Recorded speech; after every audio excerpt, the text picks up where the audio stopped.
দেখো, একদম পাতলা করে ঝোল করেছি, সিম্পল করে, বেশি মশলা তেল ঝাল কিছুই দিইনি। যেহেতু গন্ধরাজ লেবুটা দিয়ে দুপুরবেলা খাওয়া হবে, আর এত গরমে কিন্তু এরকম ঝোল খুবই ভালো লাগে, টেস্ট আলাদাই লাগে। গন্ধরাজ লেবু দিয়ে খেতে তো আরও সুন্দর লাগবে।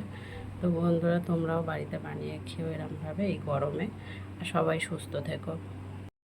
একদম পাতলা করে মাছের ঝোলটা রান্না করবে।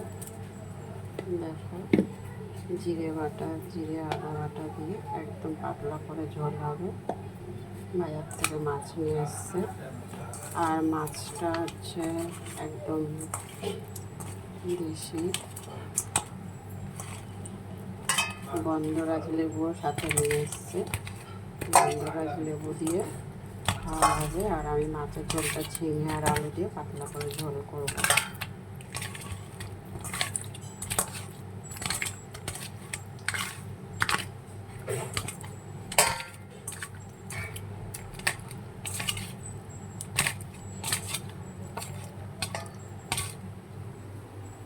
দেখো, কড়াই তেল দিয়ে দিয়েছি।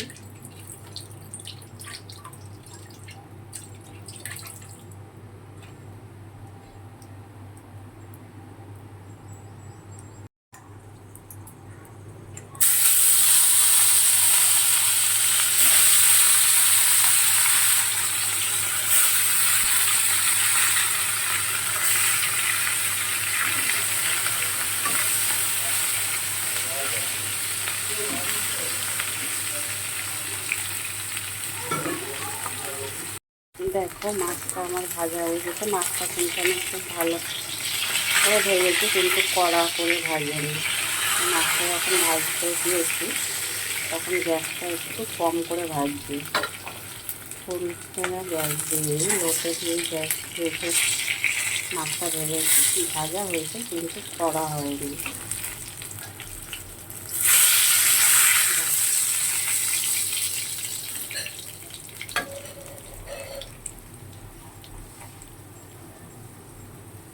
কালো জিরে ফোড়ন দিয়ে দিলাম।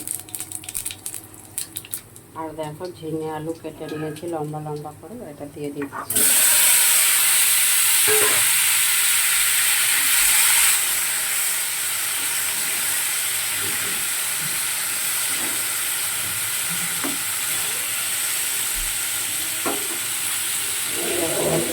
গ্যাসটা একদম আস্তে করে দিয়ে দিলাম।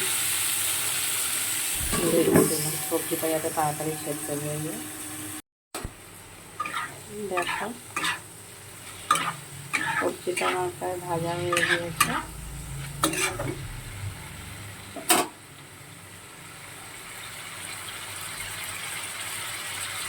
একটা চামচের মতন জিরে বাটা দিয়ে দিচ্ছি। সামান্য একটু আদা বাটা দিই।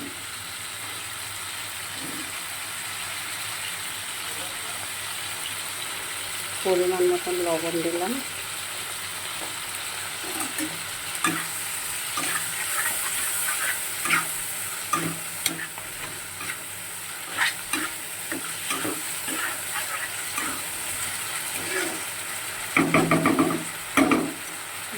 একটু কষানো হলে তারপরে একটু হলুদ আর লঙ্কা দেবো।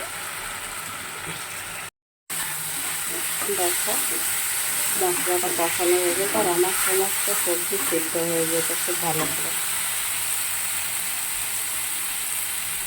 হলুদ দিয়ে দিলাম পরিমাণ মতন, সামান্য একটু লঙ্কার গুঁড়ো দিলাম।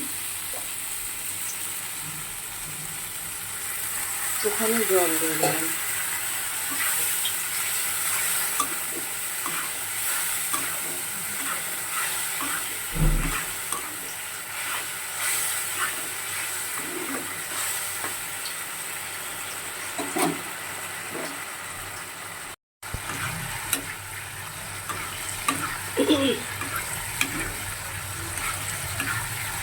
দেখো, মশলাটা আমার খুব ভালো করে কষানো হয়ে গিয়েছে।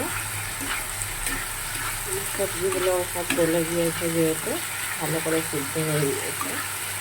আর আমি খুব বেশি জল দেবো না, শুধু মাছটা দেওয়া দেবো সেরকম একটু জল দেবো, দিয়ে 2-3 মিনিট ফুটিয়ে তারপর নামিয়ে নেবো।